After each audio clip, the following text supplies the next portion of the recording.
Baik, terima kasih untuk kesempatan yang diberikan kepada kelompok kami. Kami di sini akan menjelaskan mengenai deteksi tekanan darah dengan rantai Markov. Next. Anggota kelompok kami yang pertama ada Virginius Bahi, kemudian saya Yosefina Marintiana, dan Gabriel Advent.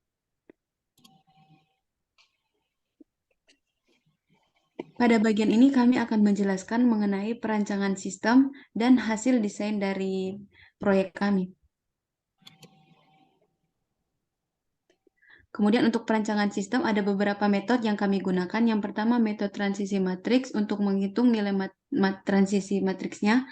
Kemudian untuk ada metode probabilitas matriks. Kemudian ada metode steady state dan metode get state untuk mengklasifikasikan berdasarkan kategorinya. Next.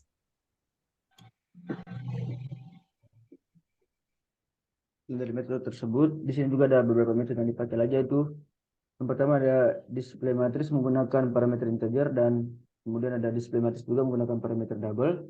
Yang terakhir di bawah itu ada display vektor. Lanjut. Kemudian ada metode juga yang dipakai, ini metode vector percentage untuk menghitung presentasinya. Dan yang berikutnya metode range probability. Lanjut. Nah, yang terakhir ini merupakan metode dari prediksi. Lanjut. Untuk demo programnya langsung dari teman Gap Anjay.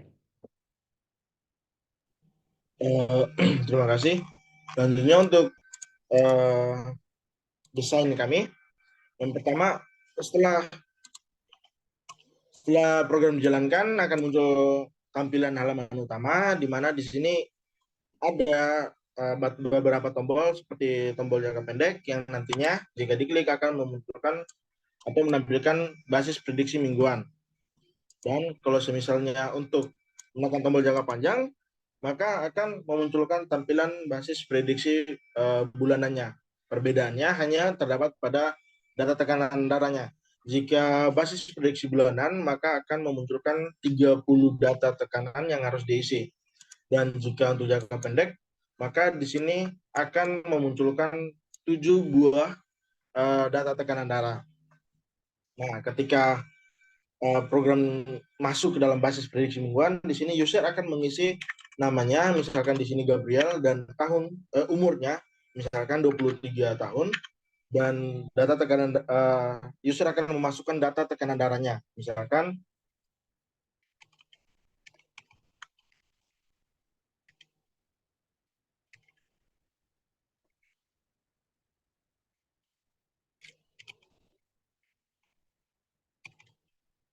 nah, setelah memasukkannya sebanyak 7 data, di mana karena di sini menggunakan basis prediksi mingguan, user akan mengklik tombol hasil.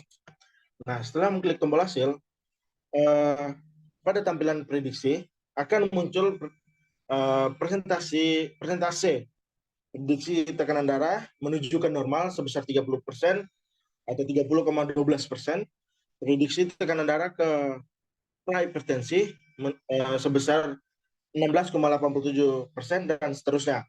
Nah, setelah memunculkan prediksi tiap tekanan darah, nantinya pada hasil prediksi akan muncul kemungkinan terbesarnya. Di sini dapat dilihat bahwa prediksi terbesar terdapat pada hipertensi step 2, di mana peluang untuk sampai ke tekanan darah hipertensi step 2 sebesar 31,93%. Nah, jika dilihat dari paper, maka sistem ini sudah hampir menyerupai paper rujukan, tapi sedikit ada perubahan pada tampilannya. Dan untuk lebih detailingnya mengenai rantai Markov, di sini user dapat menekan tombol detail. Setelah menekan tombol detail, akan muncul beberapa tampilan di belakang, yaitu mengenai matriks transisi perubahannya, mengenai probabilitas matriks transisi, dan juga kondisi state. Nah, di sini dapat dilihat bahwa matriks transisi perubahan kami sedikit berbeda dengan yang ada di paper. Jika di paper menggunakan matriks keadaan yang dituju atau matriks state, Pada kelompok, kami menggunakan matriks transisi yang berfokus pada perubahan keadaan tiap state-nya. Sehingga pada matriks ini akan terjadi beberapa perbedaan yang signifikan yang dapat menyebabkan perbedaan terhadap nilai pada matriks probabilitas dan steady state-nya. Dapat dilihat bahwa tadi jumlah data yang kami masukkan berupa 7, namun pada matriks transisi perubahan kami ini hanya terdapat 6 data. Hal ini disebabkan kami berfokus pada perubahan keadaan dari keadaan yang pertama dan keadaan yang kedua, sehingga tidak mengambil di tiap-tiap keadaannya. Karena berbeda, maka probabilitasnya di sini juga akan menyesuaikan matriks transisi perubahan. Kemudian yang terakhir mengenai steady state kami, pada metode steady state kami ini ada perbedaan dengan teori yang kami dapatkan. Jika di teori perhitungannya itu akan mengalihkan matriks probabilitas yang berkali-kali sehingga mendapatkan atau menemukan kondisi konvergen. Tetapi pada metode kami ini, kami hanya menghitung atau mengalihkan sejumlah panjang dari variabel matriks probabilitas, sehingga akan terdapat sedikit perbedaan. Selain itu juga, pada kondisi steady state, kami hanya menampilkan status normal akan memiliki probabilitas yang stabil sebesar 0,08 atau sebesar 8,33%. Jadi tidak menampilkan dalam bentuk persentasenya. Jadi untuk kesimpulan dalam program kami kali ini atau proyek akhir kami ini, kami sudah cukup bagus dalam mengimplementasikan prediksi tekanan darah, namun masih kurang di bagian steady state karena tidak sesuai dengan materi yang diberikan.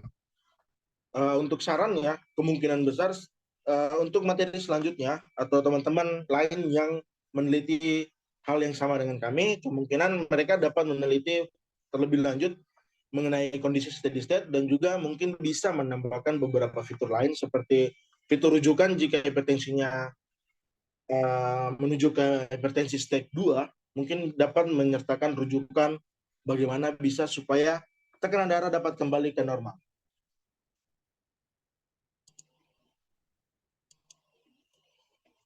Sekurang-kurangnya sekian dari presentasi dari kami kelompok 2. Mohon maaf sebelumnya apabila ada kesalahan dan pengucapan kata. Sekian dan terima kasih.